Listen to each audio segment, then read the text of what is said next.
Hello, नमस्कार, सत श्री अकाल। सभी लोगों का स्वागत है आपके अपने यूट्यूब चैनल परिवर्तन पे। परिवर्तन आपके लिए एमएससी एमटीएस 2023 की सीरीज में एसएससी की जीके जीएस के कंप्लीट आपके क्वेश्चंस, आपके इंग्लिश के क्वेश्चन और गणित के क्वेश्चन ला रहे हैं। इसमें हम लोग रीजनिंग के क्वेश्चन जल्दी ऐड करेंगे। तो हमारी ये जो सीरीज है, जब तक छोड़ेंगे नहीं तब तक तोड़ते ही रहेंगे। उसी सीरीज में लगातार अपने प्रश्नों को ऐड कर रहे हैं। उनमें आज नए 25 क्वेश्चनों को मैं ऐड करने यहाँ पे जा रहा हूँ। तो बिना किसी आपका समय लेने देर के लिए शुरू करते हैं आज के पहले प्रश्नों को। और उससे पहले मैं आपको छोटी सी जानकारी देता हूं, अगर आप ये वीडियो नहीं देख पाते हैं तो आप इसका पीडीएफ जो है वो हमारे परिवर्तन के टेलीग्राम चैनल से डाउनलोड कर सकते हैं। वीडियो में उसका डिस्क्रिप्शन बॉक्स में फुल लिंक डलवा दूंगा और पुराने वीडियो जो है वो आई बटन पे जाके क्लिक करके देख सकते हैं या फिर प्लेलिस्ट में जाके भी आप देख सकते हैं। तो बिना किसी देरी के चलिए शुरू करते हैं और देखते हैं आज का पहला प्रश्न क्या है। पहला प्रश्न है हमारा, फिनटेक ओपन हैकाथॉन को नीति आयोग ने किसकी सहायता से लॉन्च किया है? ऑप्शन है आपके फोन पे, जीपे, पेटीएम या पेपाल। तो इसका जो राइट आंसर हो जाएगा फ्रेंड वो हो जाएगा आपका फोन पे। फिनटेक ने ओपन हैकाथॉन को नीति आयोग के साथ मिलकर लॉन्च किया है फोन पे के साथ में। आप यहाँ पे लोगो देख पा रहे होंगे जहाँ पे फोन पे का लोगो आपको देखने को मिल रहा है। तो पहले क्वेश्चन का आंसर भी पहला ही बन जाएगा। अगर आपको क्वेश्चन मजेदार लग रहे हो तो वीडियो को लाइक कर दीजिएगा, चैनल को सब्सक्राइब करके जरूर जाइएगा।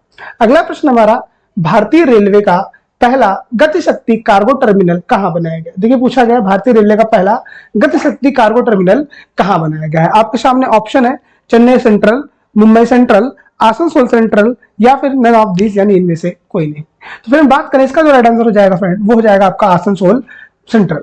आसनसोल सेंट्रल यानी मंडल इसको आप बोल सकते हैं। इसी मंडल में पहला गतिशक्ति कार्गो टर्मिनल आपका स्थापित किया गया। तो क्वेश्चन नंबर 2 के लिए राइट आंसर हो जाएगा ऑप्शन नंबर 3 हमारा हो जाएगा। एसएससी एमटीएस की बात करें तो एमटीएस का पेपर जल्दी मई में आने वाला है। अगर आप लोग तैयारी कर रहे हैं तो आप लोगों के लिए बहुत ही अच्छे क्वेश्चन ये होने वाले हैं। अगला क्वेश्चन है, रैंप यानी rising and accelerating MSME performance का संबंध किस मंत्रालय से है?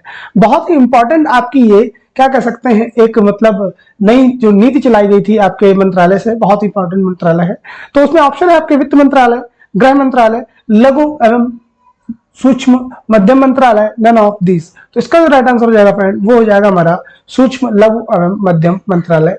एमएसएमई मंत्रालय का जो हिंदी में नाम ही है वो यही है। तो इसके द्वारा एक रैंप योजना चलाई गई थी, आप इसे जरूर ध्यान रखिएगा। हो सकता है ही पूछ दिया कि रैंप योजना का पूरा नाम ही कहा है, तो मैंने आपके लिए आपको लिख भी दिया, rising and accelerating MSME performance. Question number 3 का राइट आंसर आपका सूक्ष्म लघु और मध्यम मंत्रालय। हाल ही में दिग्गज फुटबॉलर पेले का निधन हो गया है, यह किस टीम से संबंधित है? देखिए बहुत ही इंपॉर्टेंट आपके शख्सियत थे पेले जी, जिनका हाल ही में निधन हो गया है। आपका दिख रहा होगा 2022 में इनका निधन हुआ है। जिस दिन ऋषभ पंत का एक्सीडेंट हुआ था, यानी कह सकते हैं आपका 2022 के लास्ट वाला जो दिन था 31 दिसंबर, उसी दिन इनका भी निधन हुआ था। वो किस टीम से संबंधित थे? क्रोएशिया, पुर्तगाल, अर्जेंटीना या ब्राजील? तो फ्रेंड्स आप लोगों को पता ही होगा कि पेले जो थे वो ब्राजील टीम से संबंधित थे और ब्राजील ने 3 जो वर्ल्ड कप जीते हैं वो पेले की कप्तानी में ही जीते थे।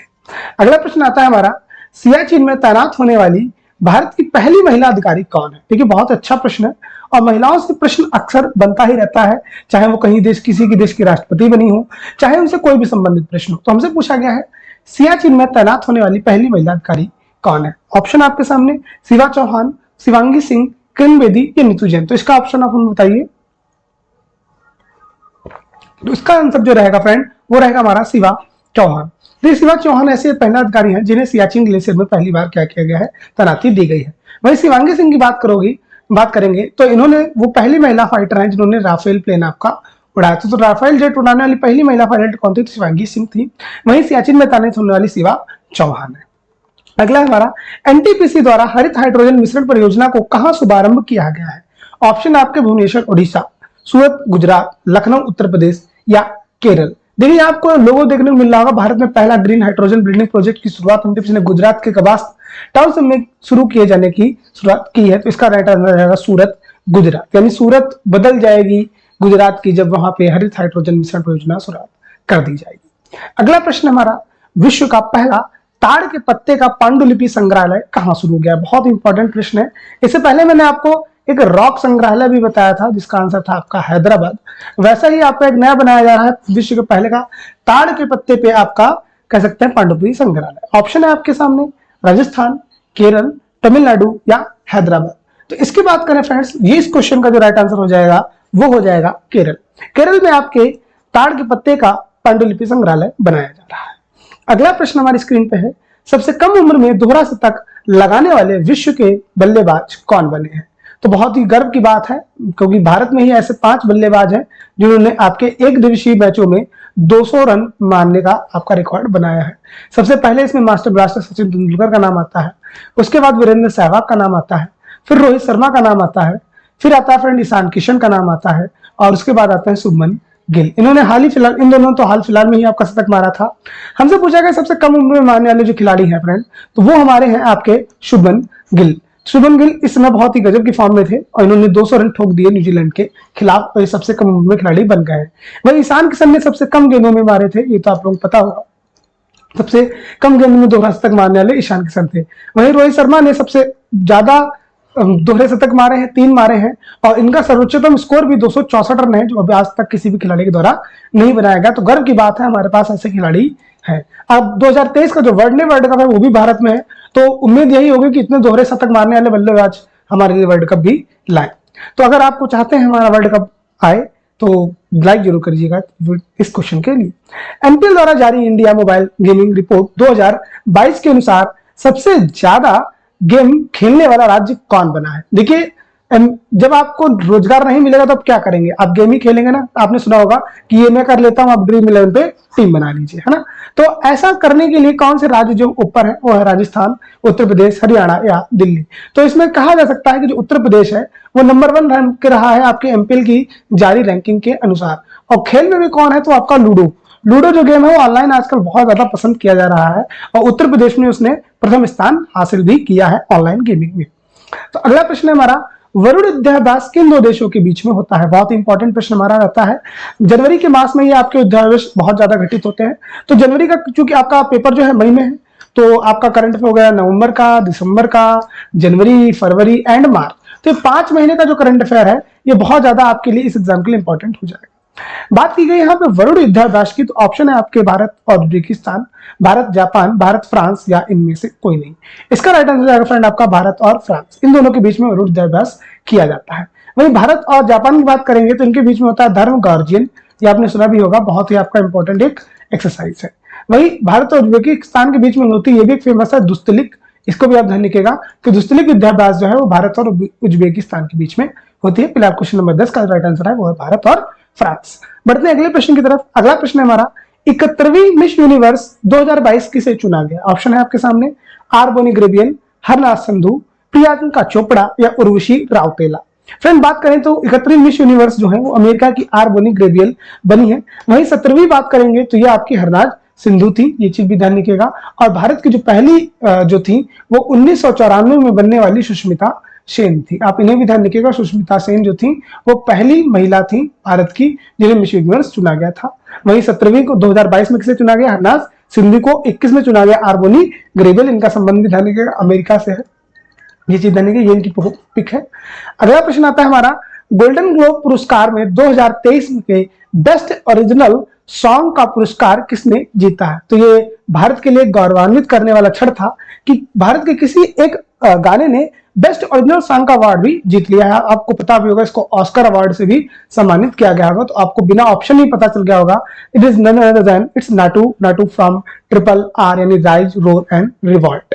राजमौली के द्वारा बनाई गई बहुत ही अच्छी फिल्म है, आप लोगों ने जरूर देखी होगी। तो नाटू जो सॉन्ग है इसको गोल्डन ग्लोब और साथ में ऑस्कर जो बेस्ट ओरिजिनल सॉन्ग है इसके लिए दिया जा चुका है, आप इसे भी ध्यान रखिएगा। अगले प्रश्न पे बढ़ते हैं। तो अगला प्रश्न हमारा, गीता गोपीनाथ को अंतरराष्ट्रीय मुद्रा कोष के मुख्य अधिकारी के रूप में कब चुना गया था। ऑप्शन है आपके 2006, 2003, 2018 या 2022। तो इसका जो राइट आंसर जाएगा फ्रेंड वो हो जाएगा 2018। गीता गोपीनाथ को 2018 में आपका अंतरराष्ट्रीय मुद्रा कोष को मुख्य अर्थशास्त्री रूप में चुना गया था। अभी चर्चा में क्यों थी, क्योंकि चर्चा में इसलिए थी क्योंकि 2022 के लास्ट में, यानी कह सकते हैं स्टार्टिंग ऑफ 2023, यहाँ पे इनको पुरस्कार दिया गया था आपके आईएमएफ की तरफ से। तो आईएमएफ की तरफ से पुरस्कार दिया गया था उनके मुख्य कार्यों के लिए इनको दिया गया था, तो इसलिए पूछा जा सकता है कि कब इन्हें मुख्य अर्थशास्त्री के रूप में नामित किया गया था, 2018। अगला प्रश्न हमारा, सेबी ने विदेश निवेश को बढ़ाने के लिए किस समिति का गठन किया है। सेबी ध्यान रखिए कि आपको पता होगा कि आपका जो स्टॉक मार्केट चलता है उसका पूरा जो देखभाल करने वाली संस्था है वो आपकी सेबी भी है, सेबी ही है। लगभग 24 आपके स्टॉक मार्केट इसमें आपके सेबी के अंतर्गत रजिस्टर्ड है। तो इसमें जो समिति है भारत विदेशी निवेश बढ़ाने के लिए वो कौन सी है? ऑप्शन है आपके विजय केलकर समिति, शिवरमन समिति, केवी सुब्रमण्यम समिति, नन ऑफ दिस। तो फ्रेंड इसका जो राइट आंसर हो जाएगा वो हो जाएगा आपका केवी सुब्रमण्यम समिति। ये चीज आप ध्यान रखिएगा, ये सेबी से संबंधित है। शिवरमन की समिति की बात करें फ्रेंड तो आप लोगों ने नाम सुना होगा नाबार्ड। नाबार्ड किसकी सिफारिश से आया था? वो आपकी शिवरमन समिति से आया था। वही आप विजय केलकर समिति की बात करेंगे तो प्राइवेट पब्लिक पार्टनरशिप यानी पीपीपी मॉडल और साथ में आपका गुड्स एंड सर्विस टैक्स की सिफारिश करने वाली समिति जो थी वो विजय केलकर समिति थी। फिर इस क्वेश्चन की राइट आंसर आपका नंबर 3।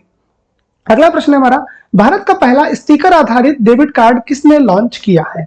ऑप्शन है आपके IB bank, IDBI bank, IDFC bank या एचडीएफसी बैंक। तो फ्रेंड आप ये लोगो देख के ही समझ गए होंगे, आईडीएफसी फर्स्ट बैंक, ये आप स्टिकर आधारित आप इनका आप देख पा रहे होंगे डेबिट कार्ड। तो ये लॉन्च करने वाले जो बन गए हैं वो बन गए आईडीएफसी फर्स्ट बैंक। और आप इसका लोगो भी देख सकते हैं एमआई की जर्सी पे, जो मुंबई इंडियंस की जर्सी है उसमें जब राइट तरफ देखेंगे, ऊपर तरफ राइट चेस्ट पे, तो आपको इसका लोगो देखने मिलेगा। और इसका प्रचार करने वाले जो आपके अभिनेता है वो आपके अमिताभ बच्चन। तो इन्हें भी ध्यान रखिएगा, अमिताभ बच्चन महोदय जो है वो आईडीएफसी फर्स्ट बैंक का आपका क्या करते हैं? प्रचार करते हैं। फिलहाल अगले प्रश्न की तरफ बढ़ते हैं। अगला प्रश्न हमारा, विश्व का पहला गोल्ड एटीएम कहां लगाया गया है? तो बहुत बड़ी बात है गोल्ड एटीएम लगाना, जहां से आपके गोल्ड के सिक्के निकलेंगे और कुछ नहीं निकलेगा। ध्यान रखिएगा, पैसा नहीं निकलेगा गोल्ड में, बस एक गोल्ड के सिक्के निकलेंगे, जैसे आपकी जितनी आपकी मनी होगी। तो ऑप्शन है आपके सामने केरल, पश्चिम बंगाल, हैदराबाद या नई दिल्ली। तो इसका जो राइट आंसर फ्रेंड वो हो जाएगा हैदराबाद में। बहुत कुछ चीजें हैं हैदराबाद में आजकल घटित हो रही हैं, तो हैदराबाद कह सकते हैं एक तरीके से हॉटस्पॉट बन गया है आपके नई नई चीजों का गठन होने का। वही फ्रेंड्स बात करें तो आप लोगों ने सुना होगा विश्व की पहली अंडर वाटर मेट्रो लाइन जो है वो कोलकाता से चलाई गई थी, कोलकाता में चलाई गई। तो बात करें तो 12 अप्रैल को इसे चलाया भी गया है। तो बहुत ही हमारे गौरवान्वित की बात है कि 12 अप्रैल को विश्व की पहली अंडर वाटर मेट्रो रेल आपकी भारत में चला दी गई है। बात करें अगला प्रश्न हमारा, माफ कीजिए, भारत की पहली अंडर वाटर, विश्व की नहीं है। भारत का पहला स्वदेशी सर्वर का नाम क्या है? वागसीर, रणवीर, रुद्र या कवच। तो बात करें भारत का पहला जो विदेशी सर्वर है, स्वदेशी सर्वर है, उसका नाम है रुद्र। भाई कवच की बात करेंगे तो दो ट्रेनों को आपस में टकराने से रोकने के लिए अपनाई गई तकनीक को हम लोग कवच के नाम से जानते हैं। तो भारत का पहला स्वदेशी सर्वर रुद्र। अगला हमारा, तो टैंक रोधी मिसाइल हेलिना का सफल परीक्षण किसने किया? यानी जो टैंक को भी धनाधन करके भेद दे ऐसी मिसाइल है हेलिना। इसका जो आपका परीक्षण है वो किसने किया है? इजराइल ने किया है, भारत ने किया है, ईरान ने किया है, नन ऑफ दिस। तो इसका right answer friend none other than Bharat. India भी अपना बहुत कुछ कर रहा है आजकल, ध्यान रखिएगा। जैसे आपका PSLV C54 रॉकेट जो है वो कितना भयंकर उन्होंने बनाया है। ठीक ऐसा ही आपका गगनयान मिशन हो गया, आपका चंद्रयान मिशन हो गया, मंगल मिशन हो गया, है ना। तो भारत में भी ठीक ठाक आपके लोग हैं जो काम कर रहे हैं। तो टैंक रोधी मिसाइल हेलिना है वो भारत ने ही बनाई है, ज्यादा आप इधर मत देखिए। अगला हमारा, विश्व का सबसे तेज सुपर कंप्यूटर कौन सा है? देखिए 2022 में जो लिस्ट जारी की गई थी उनमें जो सबसे पहला जो विश्व का सबसे तेज कंप्यूटर है फ्रेंड वो है आपका फ्रंटियर। ध्यान रखिएगा, ये आपका अमेरिका का कंप्यूटर रहता है और इसने सबसे पहला जो है स्थान प्राप्त किया। वहीं फुगाकू जो है फ्रेंड ये जापान का है और ये आपका सेकंड सुपर कंप्यूटर है जो सबसे तेज में है। ये 500 सुपर कंप्यूटर की आपकी लिस्ट जारी की गई थी, इसमें पहला है फ्रंटियर, दूसरा है जापान का फुगाकू। वहीं बात करें भारत का जो 63 नंबर पे है वो है फ्रेंड परम सिद्धि। परम सिद्धि जो है इस समय मौजूदा समय में भारत का सबसे तेज सुपर कंप्यूटर है जिसका दुनिया में स्थान है नंबर 63। अगला प्रश्न हमारा है, भारत का सबसे बड़ा रबर डैम कहां बनाया गया है? ऑप्शन है हमारा भुवनेश्वर उड़ीसा, गया Bihar, Ballia Uttar Pradesh, none of this. तो इसका राइट आंसर आएगा फ्रेंड जिया हो बिहार के लाला यानी गया बिहार। गया बिहार में आपका भारत का सबसे बड़ा रबड़ का डैम स्टार्ट किया गया है, ये चीज ध्यान रखिएगा। बढ़ते हैं अगले प्रश्न की तरफ। अगला हमारा, राष्ट्रीय सुपर कंप्यूटर मिशन की घोषणा कब की गई थी? 2022, 2014, 2015, 2019। फिर ध्यान रखिएगा इसका जो राइट आंसर हो जाएगा वो हो जाएगा 2015। मार्च 2015 में नरेंद्र मोदी ने आपके रुड़की से क्या किया था? पहला जो परम गंगा कंप्यूटर है इसे स्थापित किया गया था किसके अंतर्गत? राष्ट्रीय NSM यानी नेशनल सुपर कंप्यूटर मिशन। ये कब स्टार्ट किया गया था? तो मार्च 2015। इसमें जो पहला कंप्यूटर स्थापित किया गया था वो कौन था? परम गंगा। ऐसे परम प्रवेगा, परम सिद्धि, परम प्रयास, ऐसे बहुत सारे सुपर कंप्यूटर हैं जिन आपको देखने को जल्दी जल्दी आपको देखने को मिलेंगे। अगला हमारा, आदित्य L1 मिशन किसने लॉन्च किया है? नासा, स्पेसएक्स, कुफाओ-1 या इसरो? तो आदित्य L1 मिशन जो है फ्रेंड ये सूर्य के लिए समर्पित एक मिशन है जिसे आपके इसरो ने लॉन्च किया, ये चीज ध्यान रखिएगा।